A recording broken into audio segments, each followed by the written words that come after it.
Let's drop the self-help platitudes. You think you sabotage yourself out of laziness, fear, or just bad luck. No. Your self-sabotage is not accidental. It's algorithmically reinforced compliance. You are not failing because you're uniquely weak. You are, quite literally, running code, written by forces that want you docile. Picture Europe in the 1880s. Factories belching smoke, cities overflowing with displaced workers, old cathedrals growing empty as faith decays into fashions and slogans. Friedrich Nietzsche wasn't just staring into the abyss for sport. He was diagnosing the rapidly mutating sickness of a culture losing its God, but finding a new idol in conformity. In the vacuum left by fading religious certainty, a new moral code was quietly installed. Do not excel, do not rise above, do not dare. Nietzsche called it slave morality. And if you think that sounds dramatic, you should realize how literal he was. This isn't benign compassion. Slave morality is the invisible malware slipped into your psyche, persuading you that your highest calling is inoffensive mediocrity.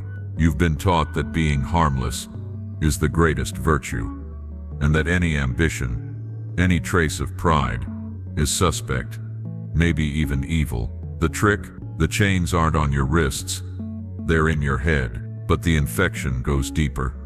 That's where resentment comes in. Don't confuse this for ordinary envy. Resentment is the psychological alchemy that turns your lived frustration into moral condemnation. You feel blocked, incapable, overlooked. Instead of confronting your limitations, you flip the table. You declare them virtues. You resent those who seem to have what you lack, and then poison the well by deciding that their success is inherently corrupt. This process isn't a passive wound, it's a self-administered venom, an alibi for why you stay small. It lets you take revenge on the world by secretly hating anything that sparkles with genuine self-assertion. It rebrands impotence as moral high ground. Who really benefits when you constantly defer your own needs to appease imagined judges? Who profits when your aspirations are suffocated under layers of compliance masquerading as goodness? Slave morality is malware, installed quietly, running always, corrupting your operating system from within. And it's evolved since Nietzsche's time. The 2020s perfected this business model, a world where social media rewards you for parading your wounds, where victimhood becomes currency, and obedience is justified by algorithms, nudging you to betray your best interests. Day after day, you're not simply sabotaging yourself, you're participating in a sprawling psychological machinery, designed to turn your own impulses against you. But before you reach for the easy, Nietzsche as edgy meme outs, realize this critique isn't about being alpha or cruel. Nietzsche wasn't interested in championing the strong over the weak. His point is far more subversive.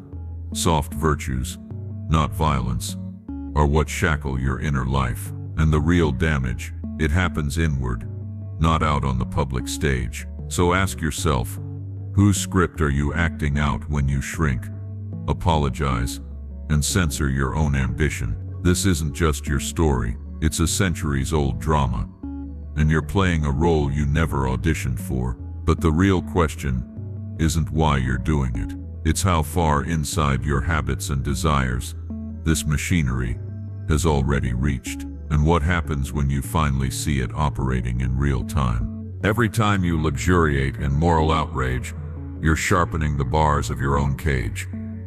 That's not just a clever insult, it's the skeleton key to what Nietzsche exposes beneath your surface gripes and everyday grievances. So why do you cling to stories and routines that gut your potential?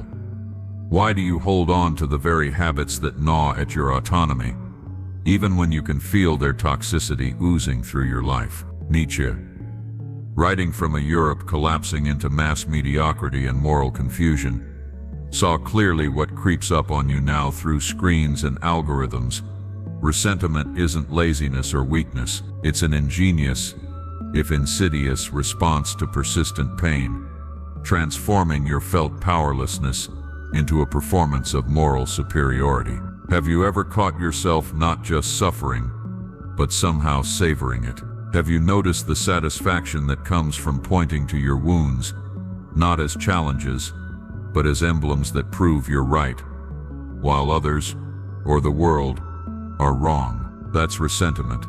That's the seduction. At its core, resentment is the habitual redirection of your pain, first outward, blaming external enemies or circumstances, then inward, where those repeated stings are woven into a story about your own rightness. This isn't a passive condition. It is an active dance, rationalizing your bitterness, displacing frustrations onto easy targets, finding comfort in grievance instead of movement. There's pleasure here, the narcotic high of victimhood. Think about this. When you scroll through outrage after outrage, are you taking in information or feeding an identity? Is that surge of righteous anger actually liberation, or is it the sweetest poison? Nietzsche diagnoses this loop with surgical precision on the genealogy of morals, showing how suffering, if left unchallenged, doesn't simply fade away, it mutates. Instead of prompting you to confront, to change, or to grow, the pain gets glamorized. It's easier to build your identity out of what hurt you than to risk the agony of self-overcoming. But it's also a trap of your own making. And here's the heresy. Your self-sabotage isn't just tolerated by you, it's orchestrated by you. Self-help gurus call this laziness. They tell you to hustle, to grind, to rise above. But Nietzsche flips that diagnosis. The machinery of self-betrayal is complex, an unconscious but strategic way to seize a tiny sense of power when real autonomy feels unreachable. It's a swap. You trade the labor of transformation for the comfort of grievance. Resentment is a viral update to identity, each grievance a patch reinforcing your confinement. And in today's digital ecosystem, that virus scales. Doom scrolling becomes ritual. Online outrage is your communal sacrament.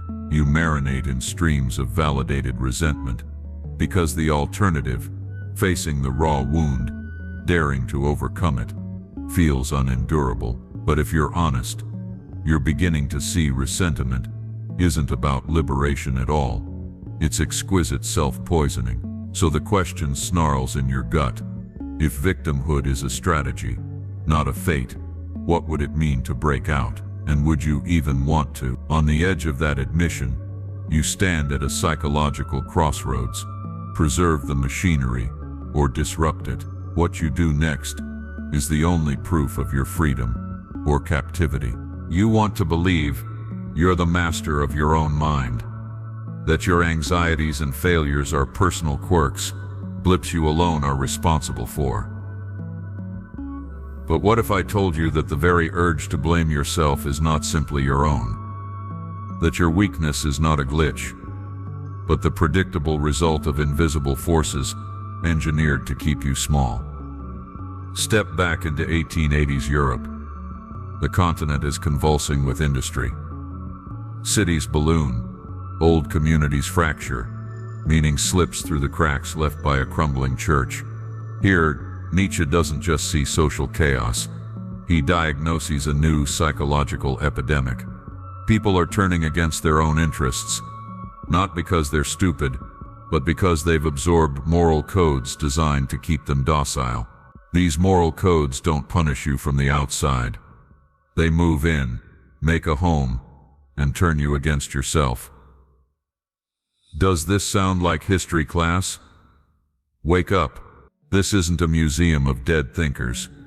This is the operating system you're running right now. Today your world is stitched together by algorithms and profit motives. Every scroll, every like, every small act of compliance quietly reinforces the machinery. But it didn't start with TikTok or the gig economy. It started with a moral revolution that promised safety and ended in internal slavery. Nietzsche called it slave morality A code that glorifies weakness, submission, and obedience, not as unfortunate accidents, but as virtues. This isn't a list of commandments. It's a psychological virus you carry in your thoughts.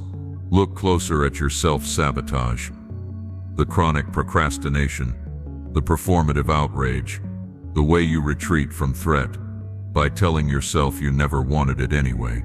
Is that really you? Or are you merely echoing what you've absorbed? The gospel of resentment whispers that your inability is a sign of purity, and that attacking your ambitions proves your goodness. You aren't failing. You're being faithful to a script you didn't write. Here's the hard truth.